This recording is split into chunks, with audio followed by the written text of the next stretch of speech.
We are following breaking news this afternoon after a strong storm with high winds swept through East Tennessee this morning. Leaders with the National Weather Service are surveying the damage today. We should have some answers later today about whether this was a possible tornado or straight line winds in the area. The Loudon County Sheriff's Office is reporting several people were hurt. We do know 4 went to the hospital, and you can see from these pictures some of the damage where trees have been knocked down, roofs have been torn off, and we have 2 teams there tracking the damage and those injuries. Lauren Lovett and Olivia Daig are in Loudon County for us, and first we want to check in with Olivia Daig. Hey Brittany, we are on the ground showing you more damage and talking to families who said they didn't know that this was coming. But right now, I want to give you a wider look at what's behind me, and we are talking about a giant oak tree that has been completely uprooted and completely on its side. And you can see there's lots of other debris around it. Just shows you how strong this storm was, how strong the winds were.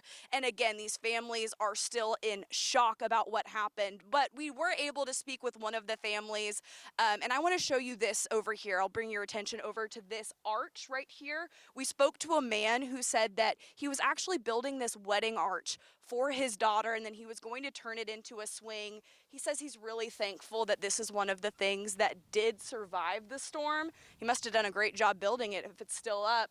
But we are going to continue to follow these families, and we're going to hear more from them directly, including the family of this gentleman, coming up later at 10 About Town. And Brittany, I'm going to send things back to you. But again, we're just seeing incredible damage today in Loudon County, and we're going to continue to keep you updated and show you everything we can see.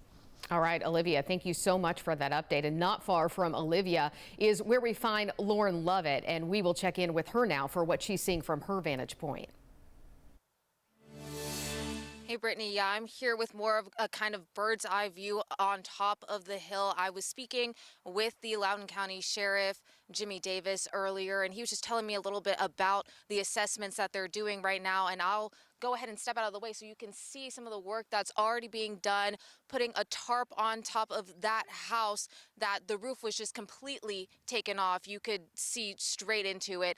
They've got the fire department, EMS, Homeland Security is out here from both Loudon and Monroe County, since this is right in between it. The sheriff tells me right now that they're still just trying to assess the damage. They had a drone flying over earlier, and they're just waiting for state and federal partners to get into the area to assess more of this damage and figure out kind of what type of storm that this was, as we keep saying, because we don't know exactly what this was. And you know, we've just seen so many units coming in and out of this area as they continue to assess the damage and figure out, you know, what has been going on. And as we learn more, we'll continue to bring you updates. But for now, I'll go ahead and send it back to you. All right, Lauren Lovett, Olivia Daig, thank you so much for your reporting today.